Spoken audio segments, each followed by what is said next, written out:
কুয়াকাটা আসার পরে আমাদের এই দিনটা ছিল খুবই স্পেশাল। কেন স্পেশাল ছিল সেটাই আপনাদের সাথে শেয়ার করব। সো হাই হ্যালো এভরিওয়ান, আসসালামু আলাইকুম, welcome back Israt blog. I hope আপনারা সবাই ভালো আছেন। আমিও আলহামদুলিল্লাহ অনেক অনেক অনেক ভালো আছি।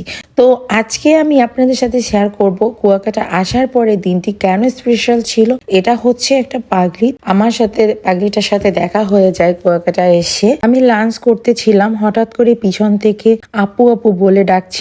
তো আমি ভাবলাম এত সুন্দর কণ্ঠে কে আমাকে ডাকে। আমি পিছনে তাকিয়ে দেখি একটি পাগলি। তো পাগলিটাকে দেখে আমি না অবাক হয়ে যাই যে পাগলি মানুষ এত সুন্দর করে আপু বলে ডাকছে, এত সুন্দর মায়া কণ্ঠে। তো আমি পাগলিটার সাথে কথা বলি। পাগলিটা আমার কাছে একটা বায়না করেছিল, কি বায়না করেছে সেটাই আপনাদের সাথে শেয়ার করব। চাদর কিনে দেন, গায়ে তো একটা সোয়েটার আছে। চাদর কিনে দেন। তাই আমি যাবো, হ্যাঁ, করবে। চাদর কিনে দেন, বারবার চাদর কিনে দেন। ও হাসি, অসাম হাসি, হাসতেছে। এত সুন্দর একটি মেয়ে কিভাবে পাগল হলো সেটা নিয়ে আমরা আফসোস করতেছিলাম। তো আমার কাছে একটা চাদর চেয়েছে, তাই আমি ওকে একটা দোকানে নিয়ে এসেছি। এখন ওকে বললাম চাদর পছন্দ করার জন্য। চাদরটা পছন্দ হয়েছে আপনার, তাই না? হ্যাঁ, মোর স্বামী কোনটা?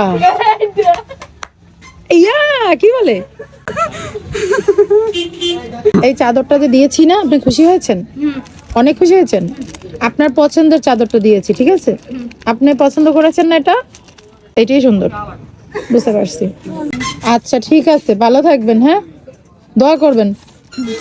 দোয়া করবেন, কি দোয়া করবেন? আল্লাহর কাছে।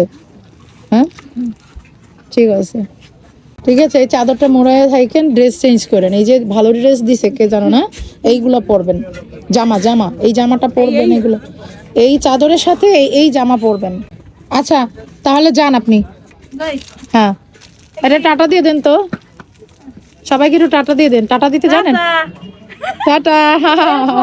স্বামী এই পাগলিটাকে দেখে আমার না অনেক খারাপ লেগেছিল, বাট এই পাগলিটা এই দোকানদার ছেলেটাকে বারবার বলছিল এটা নাকি ওর স্বামী। এটা শুনে আমার না কেন জানি খুবই হাসি পাচ্ছিল। যাই হোক, পাগলিটার জন্য আমার খুব কষ্ট হচ্ছে। তো সবাই ভালো থাকবেন। আজকের মতো বিদায়, টাটা বাই বাই, আসসালামু আলাইকুম।